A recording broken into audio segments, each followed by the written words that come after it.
J'ai commencé là. Salut.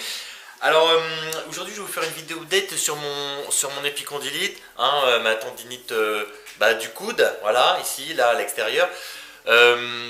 L'objectif c'est pas de vous raconter tout ce qui se passe dans ma vie, mes problèmes de voiture et tout ça, c'est de vous montrer le chemin qu'il faut parcourir pour soigner ce genre de maladie.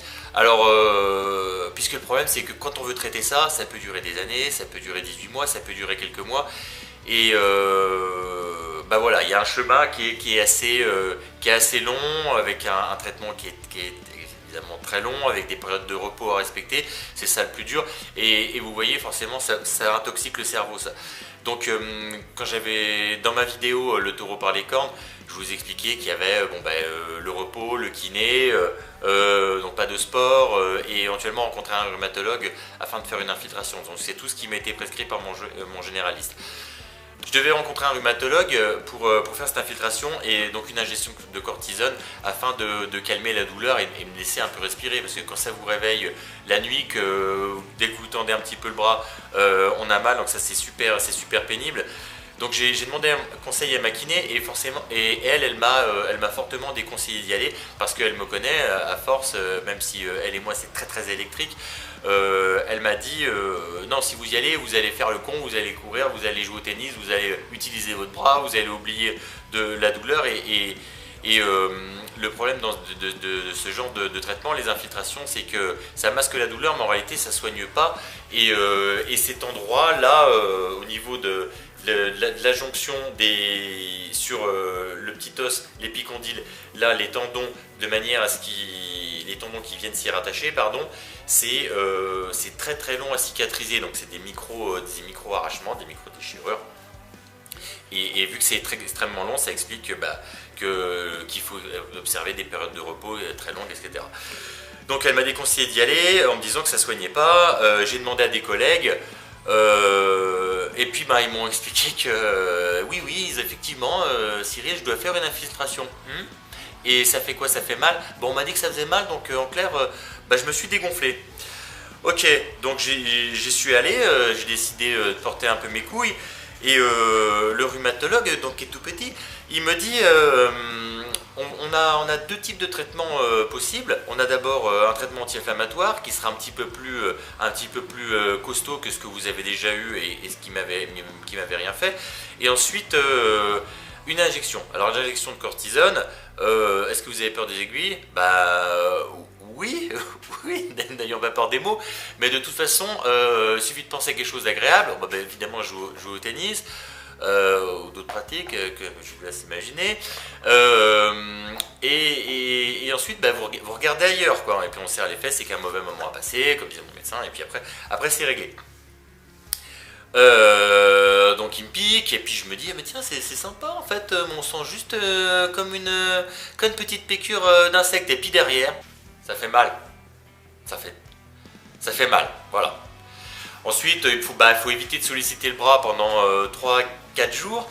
Le problème c'est que moi je bossais le lendemain matin, le lendemain après-midi, donc en fait le lendemain j'avais le bras tout droit, et ça tirait, voilà. Ensuite le dimanche ça allait plutôt pas mal, je me dis c'est bien, j'ai retrouvé mon bras, en fait non, et puis depuis j'ai mal. Donc alors je sais pas si c'est un coup d'épée dans l'eau, si c'est une vraie utilité. Le rhumatologue m'a expliqué que ça fonctionnait pas pour tous les gens, voilà. Il y en a qui sont réceptifs à ça, il y en a chez qui l'injection de cortisone a un effet, donc toujours au bout de plusieurs jours, et puis il y en a chez qui apparemment ça fonctionne pas. Alors moi je ne sais pas, ça va un petit peu mieux quand même, faut dire ce qui est. Bon, par contre il y a une véritable... je ne sais pas si on peut appeler ça vraiment un effet placebo. Moi je suis pas médecin, je travaille dans la grande distribution avec des études de droit, ça sert à rien. Mais il y a quand même un effet, c'est là. Voilà, c'est un effet cette injection qu'on m'a fait, ça a eu un effet immédiat sur mon mental. Donc j'avais repris la salle 8 jours avant, et donc je fais que des leg day, puisque je peux pas travailler le haut du corps, je peux pas travailler les épaules, ça va tirer ici. Je peux encore moins faire tout ce qui est tirage avec les bras, tout ce qui est curl biceps et tout ça, c'est le muscle roi, c'est ce qu'on aime travailler. Je peux pas le faire parce que ça me fait mal. Bon je fais que des leg day. Déjà ça c'est bon. Mais cette injection, de me dire, je suis sur la voie de la guérison, même si c'est quelque chose qui va masquer la douleur, ça aide, ça donne un boost. Et ça c'est finalement l'utilité de l'injection, c'est peut-être rien que ça. Et ça permet finalement de rester positif. Finalement, c'est tout ce que je voulais, quoi. Malgré tout, tout ce qui est en situation d'effort, je parle pas de sport, puisque voilà, quand j'utilise le bas du corps, c'est pas la presse à cuisse qui va me faire prendre des biceps, hein. Ça serait le monde à l'envers, si c'était ça, tout le monde en ferait, au lieu de skipper le leg day. Donc j'ai discuté avec le rhumatologue, il m'a dit qu'on avait pas mal avancé avec la kiné, et donc là je lui rends hommage à cette kiné, même si elle a vraiment des airs de succube, et que des fois, je suis bien sur moi, comme j'avais dit à premier rendez-vous, je vous colle le mur, voilà. Il m'a bien expliqué que cette infiltration, c'est complémentaire avec le travail de la kiné, et que ça me permettre de souffler, d'arrêter d'avoir mal. Mais bon, évidemment, toujours pas de tennis, pas avant 2017.